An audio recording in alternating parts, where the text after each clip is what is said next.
CC Europa, como bien has dicho, aglutina más de 20 jóvenes de diferentes ámbitos laborales, académicos, incluso de ideologías políticas. Creo que es un claro ejemplo de lo que la ciudadanía española y europea es hoy en día, y en torno a mi propia vivencia personal, yo tuve la suerte de disfrutar de una beca Erasmus, que para mí es una de las cosas más tangibles de Europa, es decir, jóvenes de diferentes países que en principio no tendrían por qué tener cosas en común, se ubican en un mismo pueblo, en una misma ciudad europea, y se crea realmente una familia, ¿no? Yo me acuerdo de viajar en Interrail por la República Checa, por Hungría, por Alemania, con compañeros y amigos que eran de esos países, y cómo ellos te pueden enseñar cómo es Berlín, que te lo cuente un amigo tuyo con el que llevas viviendo 9 meses, que es de esa ciudad. Pues creo que es algo impagable, y creo que además nos enriquece mucho y te hace mucho abrir la mente. Sí, cuando hablamos de Europa, muchas veces lo primero que se piensa es la libre circulación, ¿no? No hay pasaportes, puedes ir de un país a otro sin problemas, sin ningún tipo de obstáculo, ¿no? Entonces, esto permite a la gente joven salir a otro país para estudiar, para trabajar sin ningún tipo de problemas. Entonces, yo personalmente he tenido la oportunidad de trabajar y de estudiar en varios países de la Unión Europea. Me han convalidado asignaturas, no he tenido problemas de trabajar, de pedir certificados. Esto es Europa, ¿no? No tenemos fronteras, entonces esto garantiza que tener una libertad, de tener muchas opciones de salir a trabajar, pero claro, tenemos que dar muchos más pasos, no podemos conformarnos con esto, porque claro, pensamos, libre circulación es una realidad, sí, es un derecho, claro que sí, pero podemos ir más allá. ¿Y cómo podemos ir más allá? Por ejemplo, muchas veces no se nos reconocen las cualificaciones o los títulos en otro país de la Unión Europea, entonces podemos avanzar ahí. Podemos, por ejemplo, también crear más programas conjuntos entre universidades europeas. De esta forma sería mucho más fácil después poder ir a trabajar a otro país, porque se nos va a reconocer la titulación. Entonces, esto va a hacer que no nos centremos solamente en el mercado laboral nacional cuando terminamos los estudios, sino también tener el mercado laboral europeo como foco, ¿no? Como objetivo. Entonces, eso permite que disminuya el desempleo, además, porque tenemos muchas más opciones de salir fuera y mucha más variedad. Entonces, hemos avanzado mucho, claro que sí, pero tenemos mucho también por mejorar, y uno de los ámbitos es la educación, fundamental. Pues mi experiencia personal ha sido de lo mejor de lo mejor.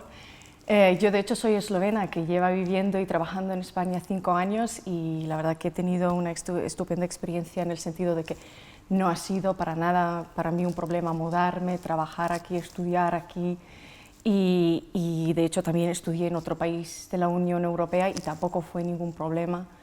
Y yo creo que eso demuestra que Schengen y la libre circulación funciona de la manera que debería, y creo que deberíamos de seguir avanzando en que funcione aún mejor de lo posible. Además, el mes pasado estuve en 2 países fuera de Schengen, y el tiempo de esperar, las colas, demuestran, en comparación con viajando dentro del Schengen, la ventaja que tiene eso en lo personal, en poder pasar rápidamente, los controles, bueno, no hay controles, viajar fácilmente, y además, pues eso de viajar y estudiar y trabajar en otro país.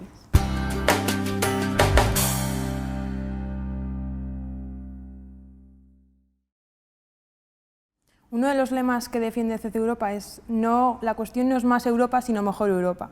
No hablamos ya de políticas cuantitativas, sino a veces cualitativas. Es verdad que los objetivos que la Unión Europea tenía en los años 50, la paz, los jóvenes de hoy en día lo damos por sentado. Por lo tanto, ya no queremos esa paz, sino queremos que esa paz funcione y que mejore. Pero también es cierto que hoy en día se ponen en jaque principios como puede ser, por ejemplo, la solidaridad o las políticas comunes. Y yo quiero decir que no le podemos decir a nadie que no tiene que soñar con un mundo mejor. Europa tiene que estar orgullosa y contenta de lo que ha conseguido después de una guerra mundial en 50 años. Y tenemos que ser capaces de conseguir que esas personas que están pasando por una situación similar, nosotros hemos conseguido llegar a una situación en muchos aspectos impensable para nosotros, trabajemos con ellos, y por tanto yo creo que una política migratoria común en Europa es la base fundamental para seguir otros 50 años como mínimo. Sí, vivimos en un periodo en el que se piensa mucho en renacionalizar políticas. Lo que tenemos que hacer es crear una narrativa europea más fuerte.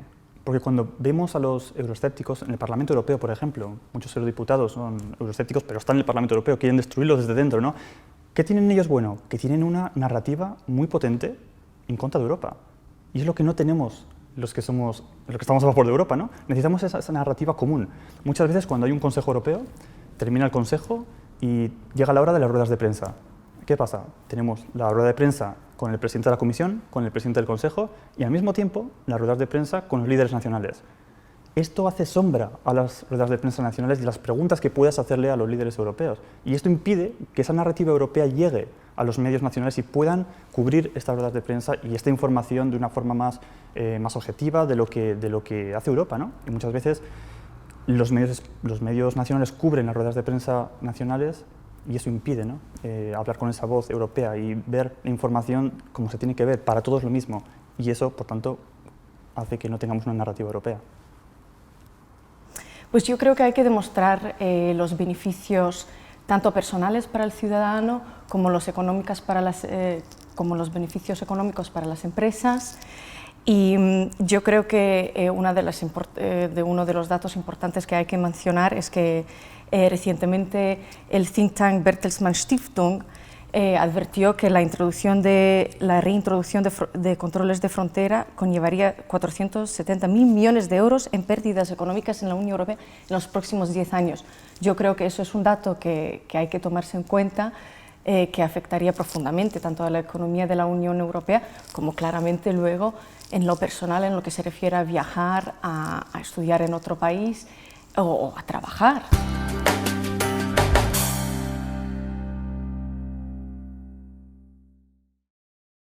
CEC Europa hacemos unos talleres en las universidades y en los colegios mayores que lo que nos han demostrado es que cuando les ponemos la realidad de la Unión Europea delante con fotografías, por ejemplo, puede ser que esa realidad o el diagnóstico de esa realidad sea negativa, pero la solución nunca es negativa. Es decir, son capaces de determinar que la situación actual no es la deseada, pero las soluciones no son menos integración, sino una mejor integración. Es decir, vamos a ser conscientes de las políticas que tenemos, vamos a ser eficientes, vamos a ser útiles y teniendo y aprovechando lo que tenemos vamos a mejorar.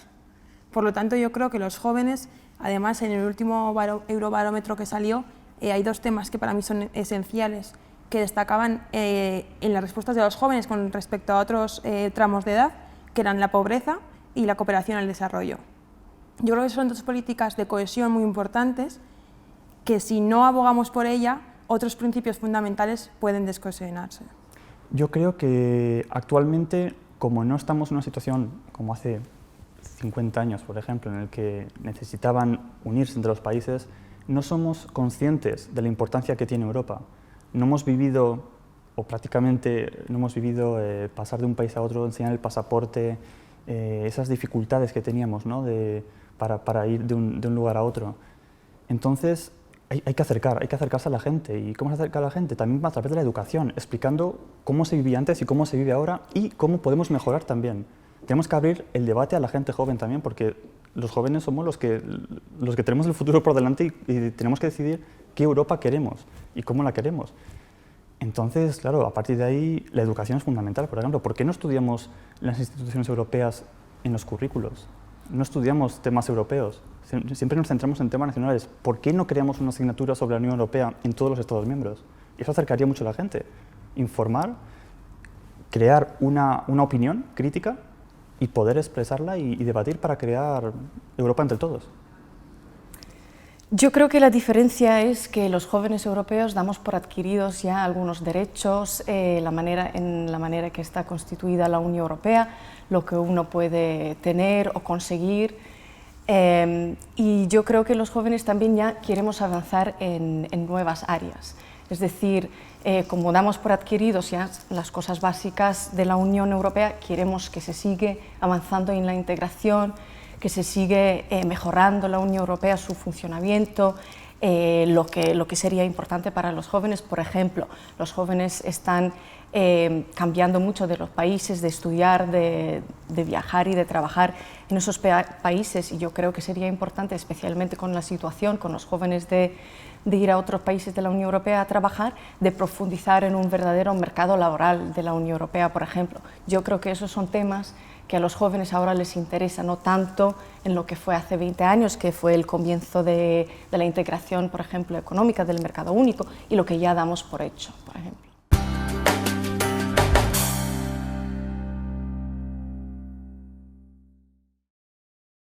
Yo creo que aquí la tarea es a dos, es decir, es bidireccional, es tanto de los Estados como de las propias instituciones.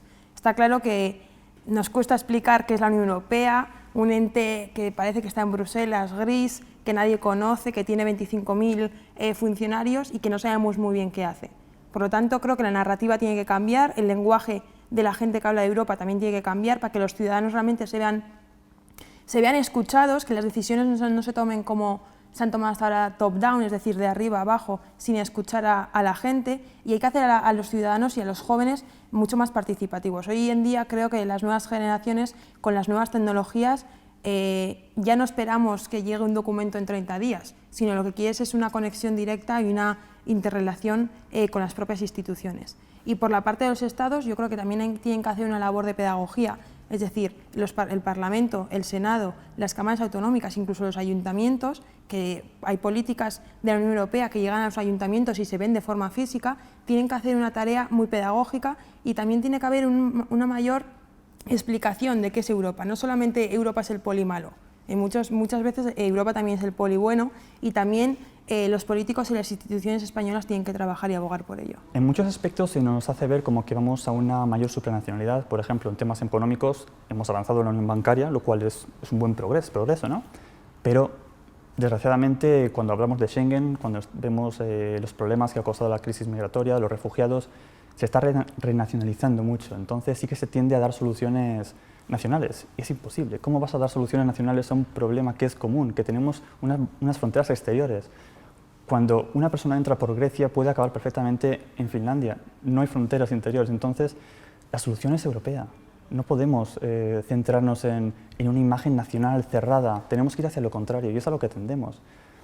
Entonces, es complicado, porque es complicado convencer a la gente, ¿no?, de que la solución es europea, porque lo que decía antes, nos llega la información a nivel nacional y falta esa narrativa europea. Entonces, lo que tenemos que tender es, además, eso, crear medios europeos, más información europea para que llegue todo claramente, la imagen desde Europa. Yo creo que la crisis económica de la Unión Europea ha demostrado que la Unión Europea busca las respuestas, por ejemplo, a esa crisis en mayor integración, es decir, con la crisis financiera hemos creado una unión bancaria, hemos tenido al Banco Central Europeo defendiendo el euro en los momentos difíciles, estamos avanzando en una unión energética. Entonces yo creo que la Unión Europea ha demostrado que cuando haya crisis, cuando haya problemas, que la respuesta a la que se tiende a ir es más integración y encontrar respuestas comunes a los problemas comunes que tenemos.